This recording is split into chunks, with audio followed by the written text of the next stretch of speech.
Ça fait un bail que j'ai pas sorti de vidéo, si vous voulez tout savoir, bah c'est la flemme, et en plus de ça j'ai fait un changement de vidéo à la dernière minute. Et oui, de base je voulais sortir une vidéo sur Blue Lock, mais non, ça sera sur Dragon Ball Z, comme à l'ancienne. J'ai parlé de Lux Maxing, j'espère que vous voyez tous de quoi je parle. Aujourd'hui on va voir que DBZ fait partie des précurseurs du Lux Maxing, et oui, encore une fois, DBZ a réinventé le genre, et pas que dans le shonen et les mangas. DBZ c'est le daron des animés, le patron. Sans DBZ, y a pas tous vos animés préférés, mais ça vous le savez déjà. Mais en plus, Dragon Ball fait partie des œuvres qui ont initié les gens au développement personnel, en plus du Lux Maxing. Bref, avant de commencer la vidéo, abonne-toi, ça coûte rien, like et mets un petit commentaire pour le référencement. Déjà, qu'est-ce que le Lux Maxing? Je veux pas être chiant, mais je vais quand même expliquer. Bon, le Lux Maxing, c'est une pratique qui a explosé sur les réseaux depuis 2023-2024. On voit de plus en plus de personnes prendre soin de leur physique afin d'être le plus beau possible. On voit des gens taper des glow-up incroyables, de passer de 0 sur 10 à 10 sur 10. Ils utilisent leur potentiel génétique jusqu'au max pour être physiquement le plus parfait. Car oui, si tu prends pas du tout soin de toi, ou alors qu'un tout petit peu, et que du jour au lendemain tu décides de changer, au bout de plusieurs mois tu peux voir ton potentiel caché, même au bout de quelques semaines. Et tu te dis alors, jusqu'où je peux aller, quel niveau mon physique peut m'emmener. Donc je trouve cette pratique incroyable, même s'il y a les dérives qui peuvent vite te faire devenir complètement matrixé.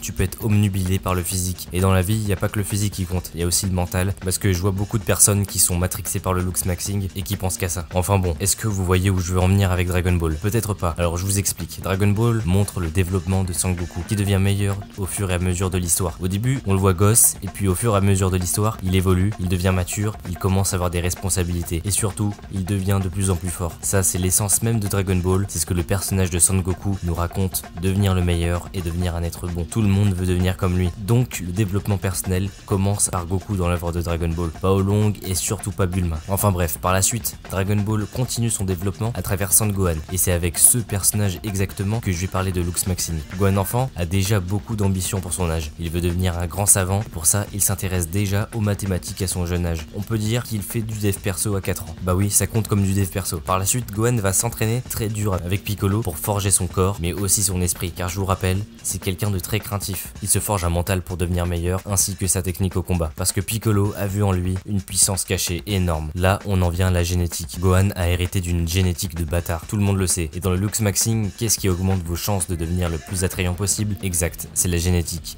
Même si vous maximisez au plus haut votre physique, vous aurez des barrières, les barrières de votre génétique qui vous empêcheront d'évoluer encore plus. Enfin bon, revenons à Gohan, au fil de l'histoire, il devient de plus en plus fort, comme Goku. Mais lui, les échelles de puissance n'ont rien à voir. Il arrive à dépasser Goku à 12 ans, alors que Goku à 12 ans ne savait même pas voler. La génétique de Gohan est juste exceptionnelle. À l'arc-bout, Gohan a 16 ans, il est au lycée, et là on se rend compte que Gohan en fait, c'est un putain de BG. Même si on voit pas beaucoup de filles dans le lycée, les deux filles principales sont complètement en crush sur lui. Et plus tard, il arrive même à pécho la fille de Monsieur Satan. C'est dire la performance. Videl, c'est pas n'importe qui, c'est un peu la meuf inatteignable. Elle a un caractère vraiment dur, mais bon, quand tu vois que Krillin a réussi avec ses 18, c'est quand même une dinguerie. Revenons à nos moutons. Toujours dans l'arc-bout, Gohan a éveillé tout son potentiel caché, mais vraiment tout, avec Ultimate Gohan. Gohan est donc devenu la forme la plus parfaite de lui-même. Je vous le rappelle, mais Gohan à ce moment-là n'avait plus fait d'entraînement depuis la fin de l'arc Cell. À la fin du rituel, même son daron Goku lui dit: waouh, mais t'as pris du muscle, même les habits sacrés des Kaio sont devenus trop petits. Et la subtilité